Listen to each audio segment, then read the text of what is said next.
नमस्कार दोस्तों, welcome to market. क्या लगता है आज के इस वीडियो में हम डिस्कस करेंगे निफ्टी और बैंक निफ्टी का ईओडी सेटअप क्या है, साथ में निफ्टी और बैंक निफ्टी का इंट्राडे लेवल्स क्या है कल के लिए, यानी कौन से लेवल के ऊपर बुलिश और कौन से लेवल के नीचे बेरिश देखना चाहिए। साथ में ये भी देखेंगे कि इंट्राडे में निफ्टी और बैंक निफ्टी का सेटअप क्या है, तो ईओडी में सेटअप क्या है और इंट्राडे में सेटअप क्या है, ये दोनों देखेंगे। और आज दो स्टॉक डिस्कस करने वाले हैं। दोनों दो अलग अलग सेक्टर के हैं, लेकिन दोनों वन ऑफ आउट परफॉर्मर उस सेक्टर के हैं, तो आप लास्ट तक वीडियो में बने रहिएगा। अब देखते हैं निफ्टी का आज क्या क्लोजिंग रहा। तो आज निफ्टी 76 पॉइंट पॉजिटिव क्लोज दिया और bank Nifty 398 point positive close दिया। तो निफ्टी बैंक आउट परफॉर्म किया आज निफ्टी 50 को। और कल के वीडियो में अगर आपको याद होगा तो वहां पे हम डिस्कस भी किए थे कि इंट्राडे के सेटअप पे और ईओडी सेटअप दोनों ही बुलिश है, निफ्टी और बैंक निफ्टी दोनों में। ब्रेक करेक्ट जरूर हुआ था निफ्टी का थोड़ा, तो ये एक साइन, हेल्दी साइन था कि ब्रेक थोड़ा करेक्ट हुआ, लेकिन प्राइस में कहीं करेक्शन नहीं हुआ, तो ये एक हेल्दी साइन होता है और आज वो बाउंस बैक किया। अब देखते हैं ईओडी सेटअप में क्या है। तो निफ्टी का अगर ये ईओडी सेटअप है, कहीं पे भी कुछ ज्यादा चेंजेस नहीं हुआ है। वहां पे कॉलम ऑफ एक्स और फॉर्मेशन हो गया है, because same column of x में कंटिन्यू किया है और 45 डिग्री ट्रेंड लाइन के तो ऊपर में ही ट्रेड हो रहा है। उसके बाद अगर हम देखें 19,650 के नीचे अगर क्लोज होता है तो ये फर्स्ट साइन रहेगा कि न्यूट्रल हो गया, यानी बुलिश टू न्यूट्रल। तो करंट सेटअप अभी भी बुलिश है, न्यूट्रल बिलो 19,650 और बेयरिश 19,500 के नीचे ही है। अब अगर बैंक निफ्टी की ईओडी का सेटअप देखें तो कल जो है, यहां आपको दिख रहा होगा कि ये 45 डिग्री ट्रेंड लाइन के पास रेजिस्टेंस लिया था और उसको आज इसने ब्रेकआउट दिया। तो ये एक अपने आप में एक इंडिकेट जरूर कर रहा है कि स्ट्रॉन्ग पार्टिसिपेशन हुआ है निफ्टी बैंक में। अब कौन सा निफ्टी बैंक में अगर ऊपर गया है तो कौन सा उसमें प्राइवेट बैंक या पीएसयू बैंक। तो यस, आज पीएसयू बैंक आउट परफॉर्म किया है। तो अब ईओडी सेटअप अगर हम देखें तो ईओडी अभी भी बुलिश है और पैटो न्यूट्रल जो लेवल है, या अगर बेयरिश लेवल अगर हम बात करें तो 44,720 के नीचे क्लोज होता है तो ही आप बेयरिश अपॉर्चुनिटी यहाँ पे देखेंगे ईओडी बेसिस पे। अभी करंट सेटअप बुलिश।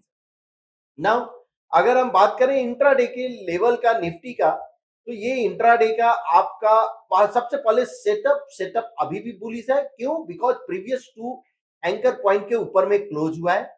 अब बेयरिश कब होगा, यानी कल का जो लेवल है ना, अगर 20,000 के नीचे अगर क्लोज होता है तो ये फर्स्ट साइन रहेगा जो इंट्राडे में, यानी आप ये जो ट्रेंड चेंज हुआ 19,400 से लेकर और 20,100 तक कंटिन्यूअस आपका सेटअप बुलिश ही रहा है इंट्राडे में, कहीं पे भी चेंज नहीं हुआ। अब ये फर्स्ट टाइम अगर 20,000 के नीचे अगर कल क्लोज होता है तो ये फर्स्ट हिंट रहेगा शॉर्ट टर्म में, यानी इंट्राडे में, बेयरिश ट्रेंड चेंज हो रहा है। अब जो कल के लिए लेवल्स है 20,160 के ऊपर अगर सस्टेन होता है 5 मिनट के टाइम फ्रेम पे, तो ये पॉसिबल एक अपसाइड मूव आपको दिख सकता है 330 तक। और अगर 20,000 के नीचे अगर सस्टेन होता है तो 19,900 एंड 19,770 आपको दिख सकता है। तो ये दोनों लेवल पे नजर रखिए। सेटअप अभी भी बुलिश है, 20,000 के नीचे ही इंट्राडे में या शॉर्ट टर्म ट्रेंड चेंज होगा। बैंक निफ्टी की बात करें तो बैंक निफ्टी अभी भी इंट्राडे में भी बुलिश है सेटअप। बेयरिश किस लेवल के नीचे, यानी प्रीवियस जो ये एंकर पॉइंट जो आपको दिख रहा है और एंकर पॉइंट का जो लेवल है 45,600 के नीचे अगर क्लोज होता है तो ये साइन रहेगा कि यहाँ ट्रेंड चेंज हो रहा है। बिकॉज ये जो फर्स्ट जो साइन है इस लेवल के बाद 44,816 से ये कंटिन्यूअस अपसाइड मूव दिया है, तो ये लेवल हुआ बेयरिश चेंज का। अब कल के लिए जो लेवल की बात करें तो 46,050 के ऊपर अगर सस्टेन होता है तो पॉसिबल एक अपसाइड मूव दिख सकता है 46,296 और 46,450 है। और अगर 45,700 के नीचे अगर सस्टेन होता है तो 45,530 और 45,250 आपको लेवल दिख सकता है। अब कल का जो बैंक निफ्टी का जो लेवल है उसमें 45,700 एंड 46,50 यानी ऑलमोस्ट 300-350 का गैप है, तो पॉसिबल एक साइडवेज मूव हो सकता है या अगर 300 सपोर्ट के नजदीक आता है तो हम बाई कर सकते हैं और फिर से रेजिस्टेंस यानी साइडवेज मूव जिसको हम बोलते हैं नैरो ब्रेकआउट 4650 के ऊपर ही हम बात करेंगे, 45700 के नीचे ही बेरिश का हम बात करेंगे। तो ये रहा निफ्टी और बैंक निफ्टी का इंट्राडे ईओडी सेटअप और इंट्राडे का लेवल्स किस लेवल के ऊपर बुलिश और कौन से लेवल के नीचे। अब अगर हम देखते हैं ओपन इंटरेस्ट क्या इंडिकेट कर रहा है, तो ओपन इंटरेस्ट में आपका अभी भी 20,000 यानी 20,000 के पुट हुआ अभी भी इंक्रीज हुआ है, यानी ये जो है सपोर्ट आपको इंडिकेट कर रहा है और 100 एंड 200 एक रेजिस्टेंस, तो 20,000 और 20,100 200 कल के लिए पॉसिबल हमको दिख रहा है एक्सपायरी का। अब अगर हम टीओआई का, तो कल जो थर्सडे है तो आप नेक्स्ट वीक का भी टीओआई आप प्लॉट कर सकते हो, या अगर कल के लिए अगर एक्सपायरी देखना है तो एट द मनी का आप टीओआई प्लॉट करो। वहां पे आप ब्रिक साइज थोड़ा इंक्रीज जरूर कर लेना, बिकॉज 0.50 से 1% आप करोगे तो that will be a good. So between 0.5 and 1% आप ब्रिक साइज देख सकते हो। दोस्तों होप आपको याद होगा कि 2 दिन पहले जो वीडियो में हम डिस्कस किए थे और ये आप वहां पे पीएसयू बैंक के बारे में डिस्कस किए थे और उसमें से 2 स्टॉक सेलेक्ट किए थे कि पीएनबी और आईओबी, उस पे आप नजर रखो, ये एक इंटरेस्टिंग कैंडिडेट दिख रहा है पीएनबी और आईओबी। और आज अगर हम पीएनबी की बात करें तो ऑलमोस्ट 8% पीएनबी ऊपर था और आईओबी कैश में देखते हैं आईओबी ये भी 8% ऊपर था, तो ये एक स्ट्रॉन्ग कैंडिडेट आउट परफॉर्मर था। अब ये दोनों ही अच्छा आउट परफॉर्म किया। अब इसी सेक्टर का एक और स्टॉक जो कि काफी इंटरेस्टिंग दिख रहा है, Jammu and Kashmir bank, J and के बैंक, 3% का अगर आप चार्ट देखो तो ये कॉलम ऑफ एक्स इंडिकेट कर रहा है कि ट्रेंड इज अप, यानी बुलिश ट्रेंड है। 1% पे continuous consecutive double top by है, तो ये भी इंडिकेट क्या कर रहा है कि अपसाइड मूव है। अब ये स्टॉक को अगर मुझे ट्रेड करना है और आज 9% अप है, अब इस स्टॉक में अगर मुझे मोमेंटम अगर देखना है तो क्या ऑलरेडी ब्रेकआउट हो गया है 103 के ऊपर, यानी 105 का ऑलरेडी क्लोजिंग है। पैटर्न जो फेलियर लेवल है बिलो 95 और अपसाइड जो काउंट पॉसिबल जो दिख रहा है एक 127 का, और अगर हम एक और काउंट अगर हम प्लॉट करें तो 174 भी पॉसिबल है। तो इस पे आप नजर रखो Jammu and Kashmir bank. Current जो पैटर्न जो है एंकर कॉलम फॉलो थ्रू है, कंटिन्यूअस एंकर यानी consecutive anchor column follow through है, तो ये एक स्टॉक इंटरेस्टिंग दिख रहा है पीएसयू बैंक में, रिस्क रिवार्ड अफोर्डेबल है।